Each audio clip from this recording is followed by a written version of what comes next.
Welcome to the deep dive. So today we're looking at something a bit different you sent over. It's a full transcript from a beginner English learning podcast.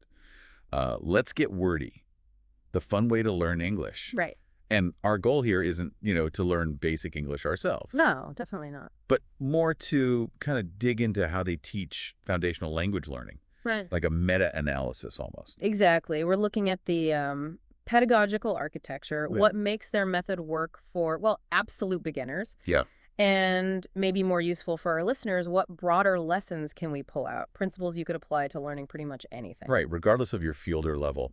How do they break down something complex like language into these like digestible bits? Precisely. And this transcript, it's surprisingly detailed for a beginner thing. It really is. Yeah. I mean, it goes from basic greetings, hello, hi, simple words like happy. The word of the day. Yeah. And then common stuff, book, cat, dog, apple, house. Yeah. Then it moves into simple sentences, conversational bits. More vocabulary later, too. Table, chair, window. That was the word of the week segment, I think. Yes, exactly. And basic grammar like subject, verb, object. They even have little stories. A day in the park. And the verb to be, which is, fundamental. Totally. Plus games. There's a word treasure hunt with ball, pencil, book, pronunciation practice, reviews. Well, it seems quite comprehensive. There's even more. Making a story, practice tips. Right. Daily tips, reflection, encouragement, a quiz, even more words like water, food, school, car. Another story, too, the little adventure. And singing. Learning through singing, yeah. Yeah. Extra conversation practice, a speaking challenge, review phrases. It's packed. Okay, so for our listeners who, like getting insights quickly and deeply. And enjoy those aha moments. Right. This dive offers a kind of structured look at how you introduce complexity. We'll be watching how they engage beginners, sequence the info, reinforce it, all that good stuff. Okay, let's dive in then. Starting at the beginning, how Let's Get Wordy creates that welcoming vibe. The hosts, Alex and Sam, they speak, well, pretty slowly. Use simple words. Very noticeable. And they talk to the learner like, this podcast is for you, a friend. It feels very approachable, doesn't it? What's the thinking there, pedagogically? Well, that approachability is just crucial. Yeah. It lowers anxiety right away. Okay. Speaking slowly, using basic words. That cuts down the cognitive load. So your brain isn't struggling just to keep up. It can actually, Learn and set mental space. Exactly. Less anxiety means better processing, better retention. And that direct address, you, a friend, it builds a bit of connection, trust, maybe. Makes you feel less alone in it. Yeah, less self-conscious, which is huge when you're trying something new and maybe feeling a bit awkward about it, like speaking a new language. Right. Lowering the barrier to entry, essentially. Absolutely. So after that welcome, they introduce things very incrementally. Greetings first for her. Hello, hi, good morning. The basics. Then single words. Happy is the first word of the day. And then boom, simple sentences. I am happy. Straight into application. Yeah. And these focus segments, word of the day, word of the week, it feels very deliberate, bite-sized vocabulary building. What do you make of that pacing and the repetition? It maps really well to how working memory operates. Small chunks avoid overload. Okay. And the repetition, saying words and phrases again and again, that's using things like the spacing effect, active recall, basic memory principles. To get it into long-term memory. Precisely. It might seem slow compared to advanced learning where you absorb more faster, but for this foundation, it needs to be solid, brick by brick, like you said. Right. And it's not just saying the word. They make you repeat it. Repeat after me slowly. Active engagement. And they give context. Happy isn't just a word. It's in I am happy, I feel happy, you are happy, we are happy, even linked to an action. When you are happy, you can smile. Connecting it. Then later, those stories, a day in the park, the little adventure, they weave the learned words in naturally. From a memory perspective, how effective is that combo repetition plus context? Oh, it's much more effective. Repetition strengthens the neural pathway for the word itself. Okay. But putting it in sentences, in stories, that gives it meaning, shows how it's actually used. It's not just rote memorization then. You understand it better. Exactly. And stories are sticky. Our brains are kind of wired for narrative, aren't they? We remember stories better than isolated facts. So embedding vocabulary there, smart move. Yeah, that makes sense. It's also interesting how early they bring in games and interaction. The word treasure hunt. Yeah, with ball, pencil, book. They describe it, you guess it, and later, let's make a story together. How do things like that help, beyond just being fun? Well, the fun factor boosts motivation, obviously. But it's more than that. It shifts learning from passive listening to active doing. Right. That treasure hunt forces you to pull the word from memory based on meaning. That's retrieval practice, much stronger for retention than just hearing the word again. Okay. And making a story pushes you to actually use the language creatively. These aren't just language learning tricks, though. No, You can apply these gamification ideas anywhere.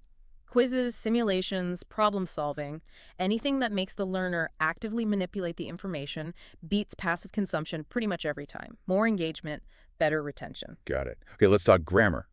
They cover basics like subject, verb, object, and the verb to be. But again, very accessibly, no complex rule breakdowns, just simple examples.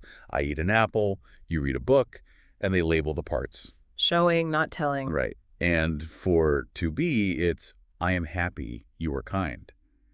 It's all about practical use in simple sentences, not abstract theory. What does that tell us about teaching fundamentals?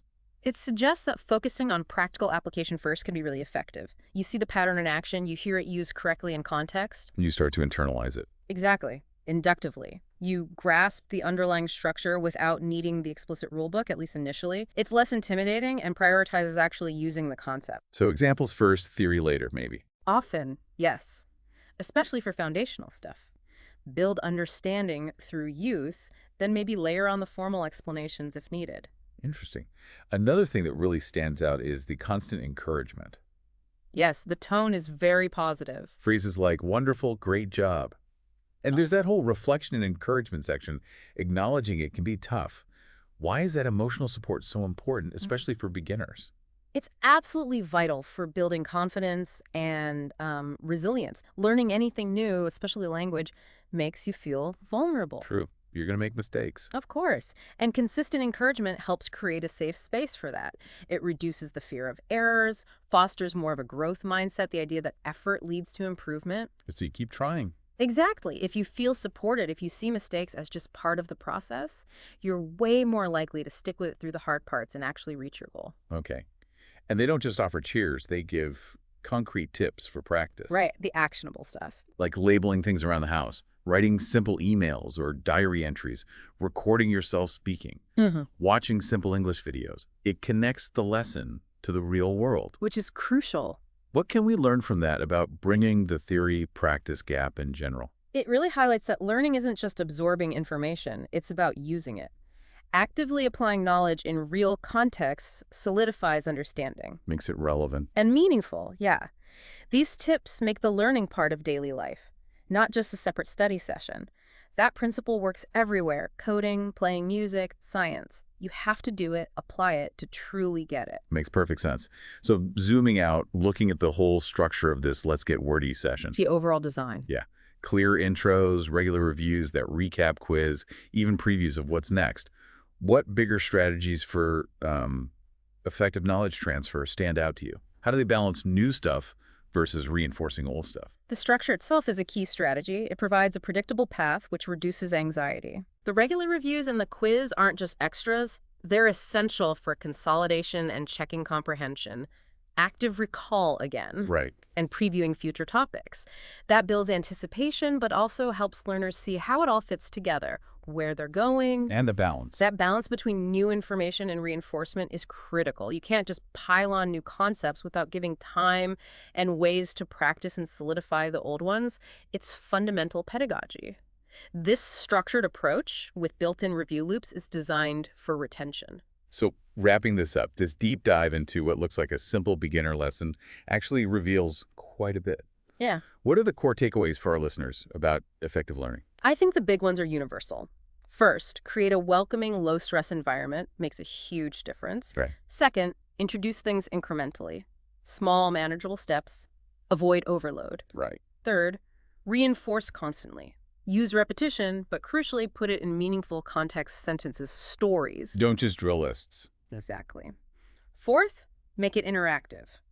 Games, activities, active engagement boosts retention. Fifth, teach fundamentals through practical application first, not abstract rules. Show, then maybe tell. Got it. Sixth, consistent encouragement is key for confidence and perseverance. Emotional support matters. Definitely. Seventh, provide concrete, actionable ways to apply the learning in the real world. Bridge that gap. And the overall structure. And finally, yes, a clear, structured approach with regular review and previews helps organize the learning journey. It all works together. That's a fantastic summary. So the final thought for everyone listening, given how these basic but powerful teaching methods work for language learning, how could you maybe apply these same ideas to your own learning goals, whatever the subject, whatever your level? Could you adopt a bit of that beginner's mind? Revisit some foundational steps using these principles to perhaps deepen your understanding elsewhere? Yeah, it's a great question. Thinking about those building blocks, and maybe also consider, how do you learn best? Different styles. Right. Would the repetition work best for you? Or the labeling activities? Or the storytelling? Reflecting on your own good or bad learning experiences, can you see these principles at play? Understanding yourself as a learner through this lens. Exactly. Applying these fundamentals consciously, tailored to how you learn, that could make anyone a more effective learner, really.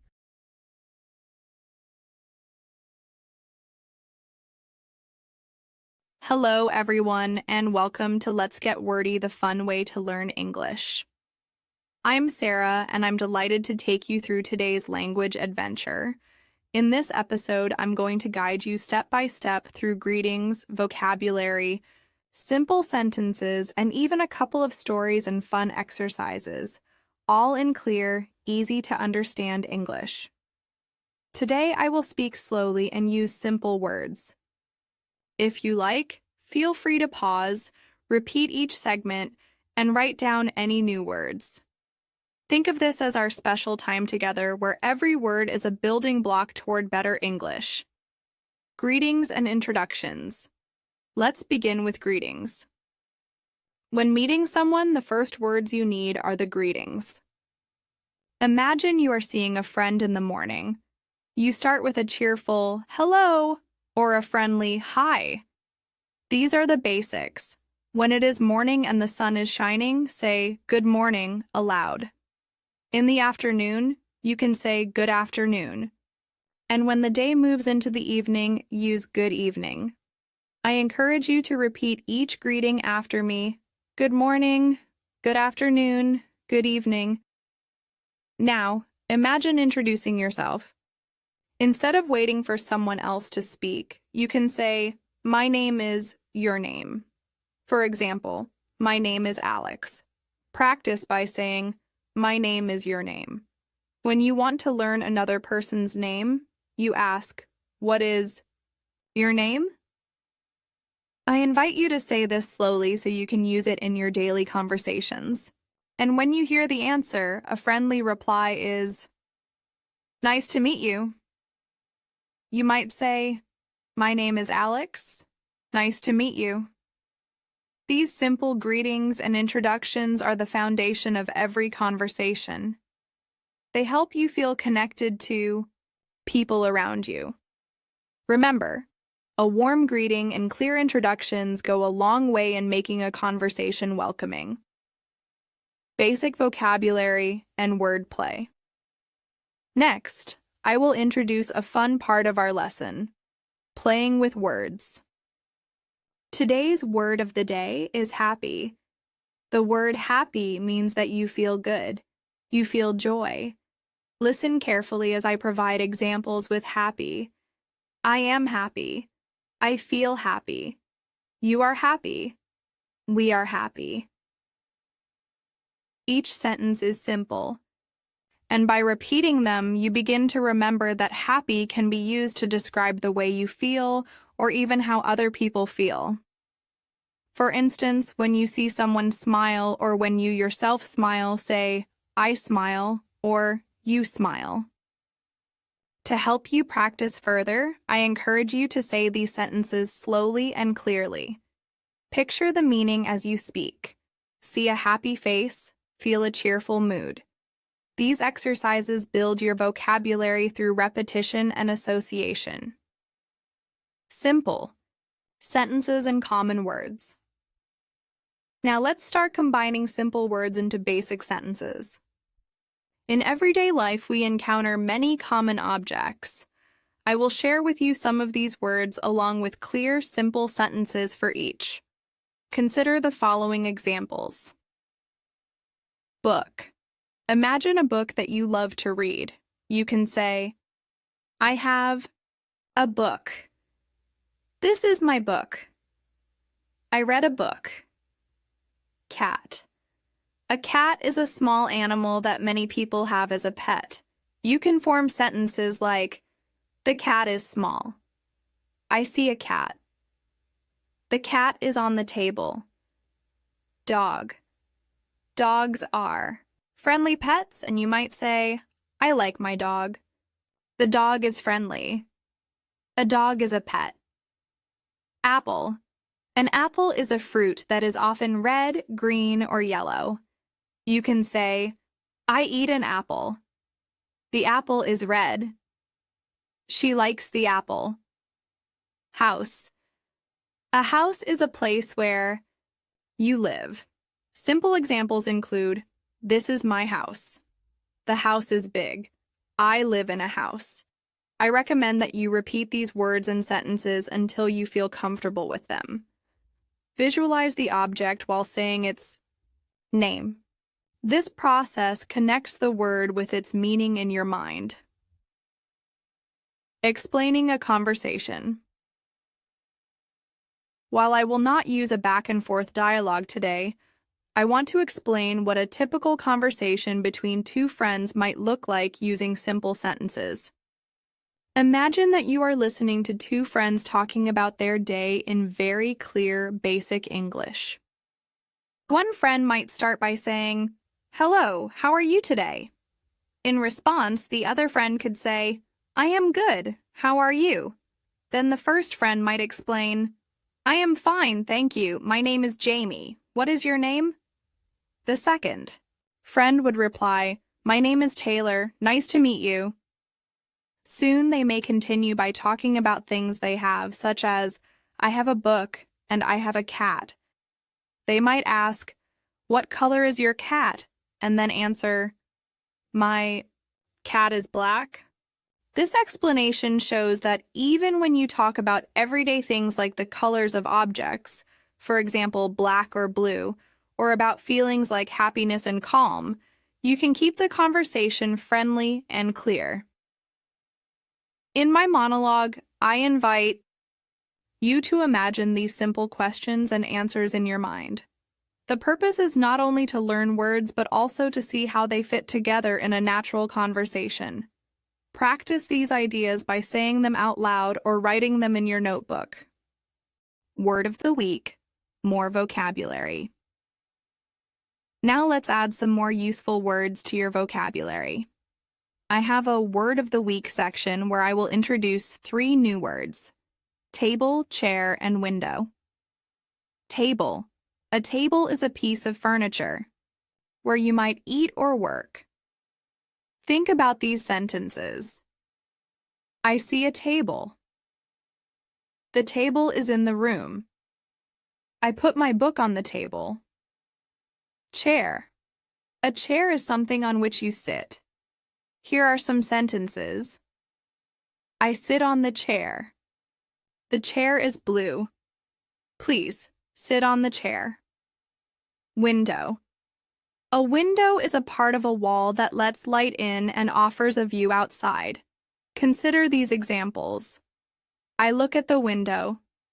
The window is open. I see the sun through the window. Each of these words is common in many everyday conversations. I recommend writing them down in your notebook. Use them when you describe your room or your house. Repetition is key. Practice using these words in your own simple sentences. Simple grammar. The basic sentence. At this point, I want to explain a little grammar. In English, a basic sentence typically has 3 parts: a subject, a verb, and an object. Let me show you a few examples. In the sentence, I eat an apple, I is the subject, eat is the verb, and an apple is the object. In another sentence, you read a book, You is the subject, read is the verb, and a book is the object. And in he likes the cat, he is the subject, likes is the verb, and the cat is the object.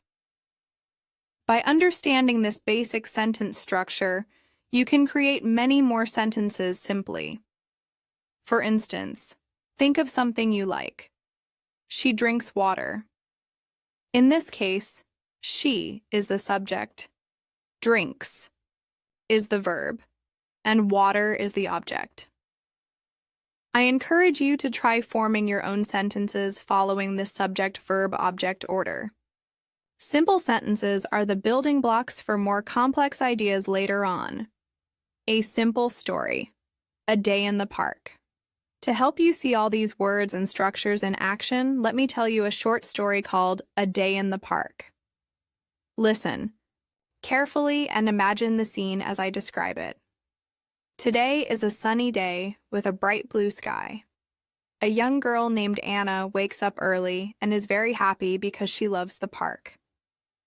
With a cheerful thought, she says to herself, "I will go to the park." Anna gets out of bed, puts on her shoes, and eats a small breakfast. She says, "I eat bread and drink milk," and then she is ready for the day.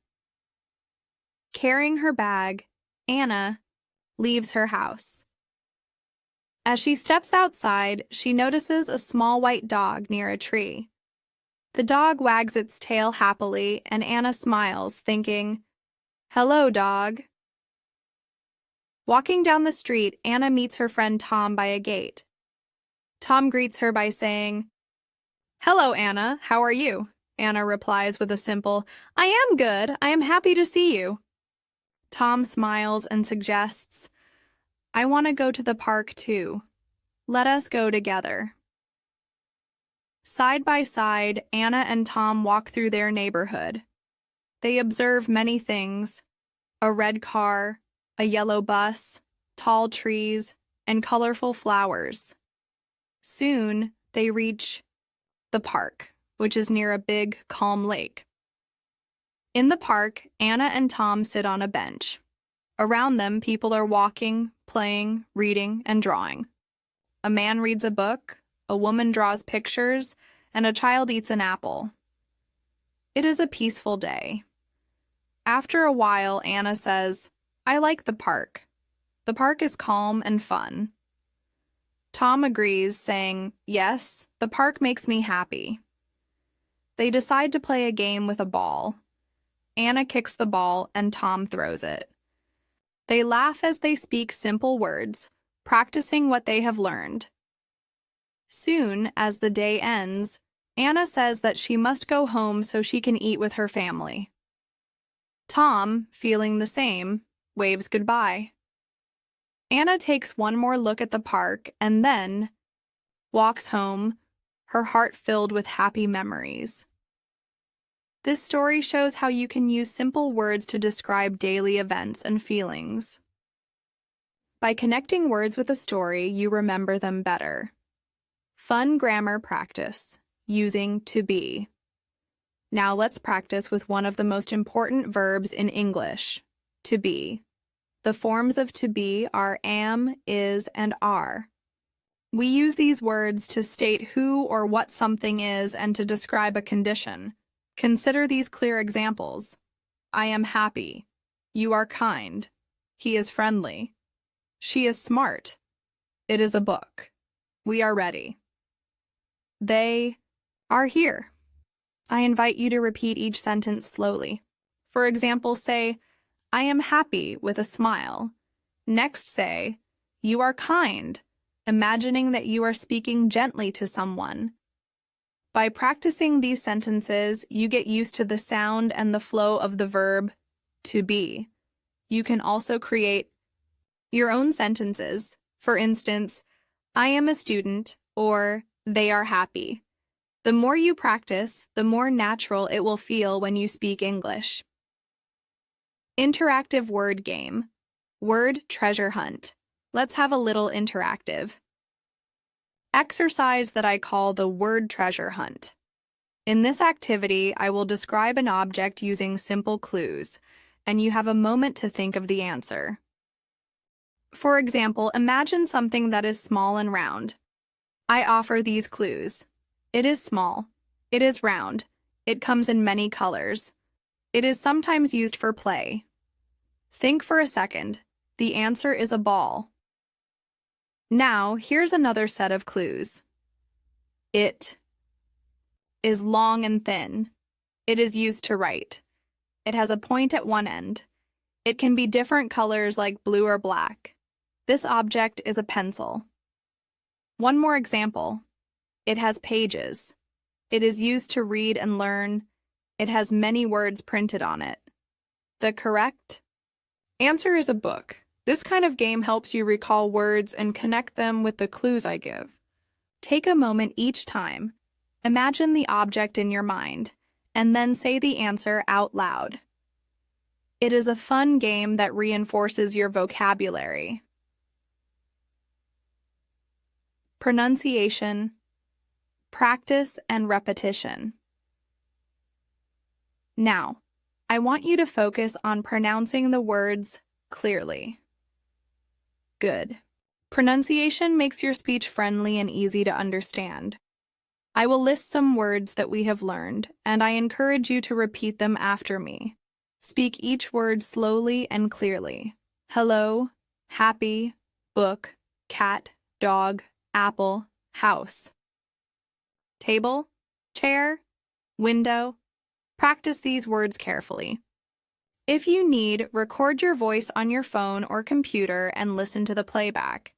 This method is excellent for honing your pronunciation. Once you're comfortable with single words, practice short sentences. I am happy. I have a book. The dog is playing. Every time you say these sentences, remember to smile. Smiling not only makes your voice sound friendlier, but also reinforces a positive feeling when speaking English. Review and recap. Let's pause for a moment to review what we have covered today. We began with greetings, learning how to say hello, hi, good morning, good afternoon, and good evening. Then we moved on to simple introductions. Remember these essential phrases. My name is. What is your name? Nice to meet you. We learned some common vocabulary words such as happy, book, cat, dog, apple, house, table, chair, window. I also explained how to create simple sentences using the subject-verb-object structure. For example, I am happy. You have a book. I see a dog. We practice the verb to be by using sentences like I am a student and they are happy. Then I guided you through a word game where you had to think of objects like a ball, pencil, and book based on clues. Finally, I touched upon pronunciation practice, emphasizing the importance of repeating words and sentences clearly. This recap is a great reminder of everything we worked on, so consider reviewing your notes and practicing these phrases again. Extra practice. Let's make a story together. Now I invite you to participate in an extra activity. I will start a simple story, and you are encouraged to think about how you might continue it. Here is the beginning. Today I am happy because I see my friend. My friend has a book and a cat. We go to the park. The park is big and green. I see a dog playing with a ball. Now, imagine what might happen next. Perhaps you continue by writing or saying, I sit on a chair by a table. I open the window and see sunshine. My friend and I speak simple words saying, Hello, I am happy. We laugh and play until the day ends. By creating your own story using the words we learned today, you practice thinking in English. It also makes the lesson personal and memorable. Don't worry if your story is short. Every sentence you form is valuable practice. Tips for daily English practice. Learning English is a journey, and regular practice is crucial. Here are some daily practice tips to help reinforce today's lesson. Speak every day. Make an effort to say a few simple sentences in English daily.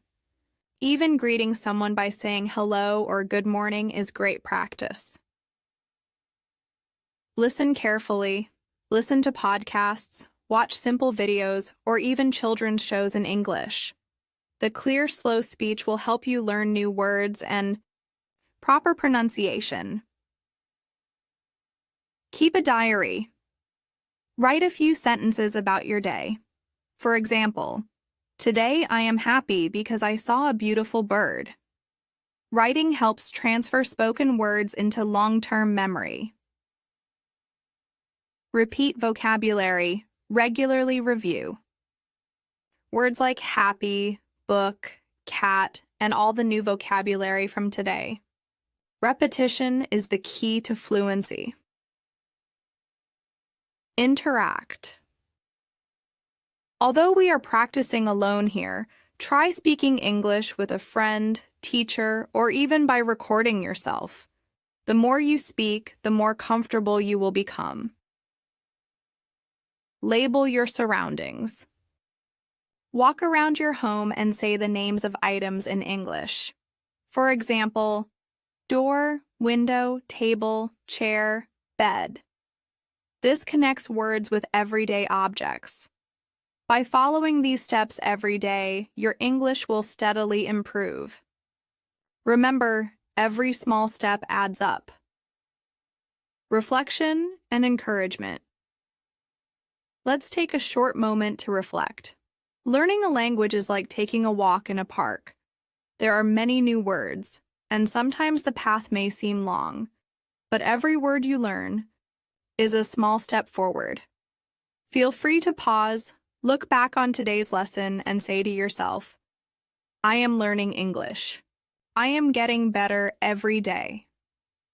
It is normal to stumble upon difficult words or phrases, but each mistake is just another opportunity to learn more. Keep practicing, remain patient, and celebrate every small victory. Remember, I am here with you, guiding every step of your learning journey. Stay positive and keep building your language skills one word at a time. Fun recap quiz. It's time to challenge yourself with a few simple questions from today's lesson. I will ask the questions and then provide the answers as examples. Question 1. What do you say when you meet a friend in the morning? Answer: Good morning. Question 2. What is the word of the day I taught you today? Answer: Happy. Question 3. Can you name one object from the new vocabulary section, such as, from the word of the week? Answer: Any of these work. Table, chair, or window. Question 4. What are the 3 parts of a simple sentence? Answer: A subject, a verb, and an object. Try to answer these questions in your own words. Repeating such quizzes helps your brain remember and form these patterns automatically. If you need extra time, pause the episode, review the lesson, and then challenge yourself again. Let's extend our vocabulary. More simple words. To expand your vocabulary further, I'll now introduce 5 more everyday words. These words are very common and useful. Water. Water is essential and you drink it every day. You can say, I drink water. Water is clear. Water is cold. Food. Food gives you energy. For example, I eat food. My food is good. Food is tasty. School. School is where you go to learn new things. Try. I go to school. The school is big. I like my school. Bed. Your bed is a place where you sleep and rest. Consider, I sleep on my bed. My bed is soft. The bed is in my room. Car. A car is a common means of transportation. You might say, I see a car. The car is red. We ride in a car. Practice saying each of these sentences aloud and try to incorporate these words into your daily descriptions. The more you use these words in real life, the faster they will become a part of your active vocabulary. A second story. The Little Adventure. Here is a second story, which I call The Little Adventure. Listen closely and imagine the scenes. One day, a boy named Ben wakes up early, full of energy and ready for a little adventure. He tells himself, "Today I will have a little adventure." Ben goes into his room and puts on his shoes.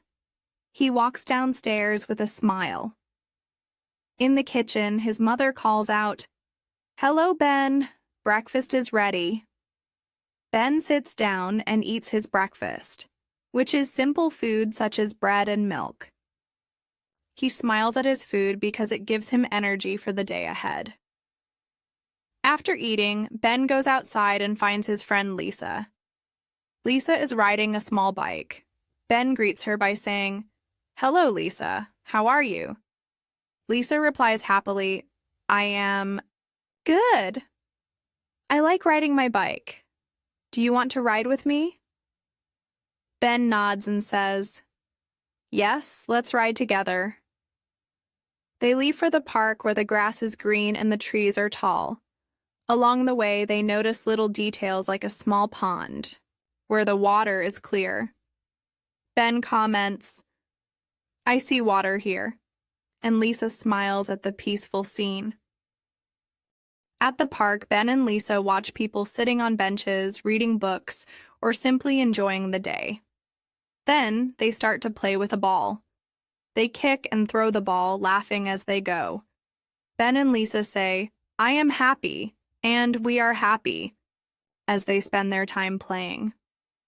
After a while, Lisa tells Ben, "I like the park. The park is calm and fun." Ben agrees and soon notices that it is time to head home. With warm goodbyes, they part ways. Ben walks home with a smile on his face, remembering the fun and the simple joy of a little adventure. This story helps you see how everyday words are used naturally in a real-life adventure. Try to remember the simple descriptions and the clear use of words in this narrative. Practice through singing. Learning English can also be joyful through song. I will now share with you a simple song that uses the vocabulary and sentences we have learned today. Singing can help you remember words because the melody makes everything stick in your mind. Here are the lyrics, and I invite you to sing along. Slowly. "Hello, friend. It is a new day. I smile and say, 'Hi, okay?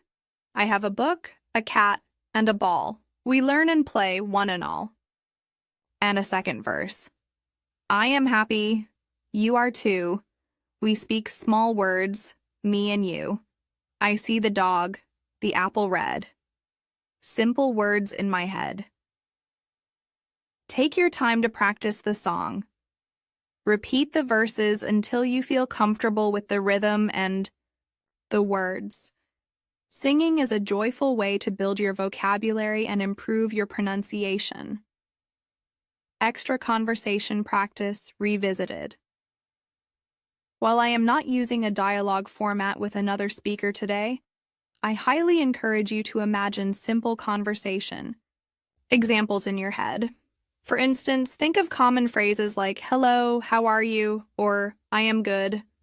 Picture a scenario where you greet another person at the park or at school and reply with, "Hello, I am your name. Nice to meet you. How is your day?" Visualize these interactions and try saying them in a clear and friendly tone. Although this is a monologue, you can practice both asking and answering simple questions with the phrases you have learned. Creative Speaking Challenge. Now, I challenge you to a creative speaking exercise. Imagine a simple picture in your mind. Picture a small house that is white and has a red door. Around the house, there is a green garden with a big tree and a few colorful flowers. Near the house, a cat sits atop the wall, and above, a bird flies freely in the blue sky. Now, use your words to describe this scene. You might say, I see a white house. The door is red. The garden is green. A cat is on the wall. A bird flies in the sky. Take your time to form these sentences in your mind or write them down. This exercise helps you translate what you see into simple, clear English. It also reaffirms the vocabulary from earlier segments. Review of key phrases. Before moving to the final part of today's session, let's review some of the key phrases that are useful for everyday conversations. Hello, how are you? My name is your name. I am happy. I have a book. I see a cat. I sit on a chair. I drink water. I go to school. The park is big and green. I like my friend. Repeat these phrases slowly in your mind or out loud. These key phrases are your building blocks. When you use them, you reinforce your skills in greeting others, introducing yourself, and describing your daily life. Final thoughts and encouragement. As we approach the end of this session, I want to share some final thoughts. Learning English is not just about memorizing words. It is about expressing your thoughts and feelings with clarity and confidence. Every sentence you speak, every word you learn is a step forward in your journey. Even if you make mistakes, remember that every error is an opportunity to improve. Always be proud of your progress. Take time to review the lessons in this episode and say to yourself, I am learning English. I am growing every day. Thank you for spending this time with me today. I appreciate your efforts and commitment to learning. Keep practicing with a smile, and never hesitate to repeat the lessons until they feel natural. Final goodbye and what to expect next time. We are coming to the conclusion of today's episode of Let's Get Wordy, the fun way to learn English. I hope that through our explanation of greetings, vocabulary, simple grammar, stories, and fun speaking challenges, you now feel more prepared to use English in your daily life. In our next episode, I will introduce even more useful words. We based will cover topics such as going to the market, describing food, and talking about the weather. I'll bring new mini-stories, vocabulary games, more listening and pronunciation exercises, and a creative challenge for you to try. Before you go, remember to practice all of these activities. Use greetings in real-life conversations. Look around your home and label the objects. Sing the simple song until it becomes familiar. Write your own short story using the vocabulary you have learned. Challenge yourself by describing everyday scenes in detail. Thank you for joining me on this wonderful language adventure.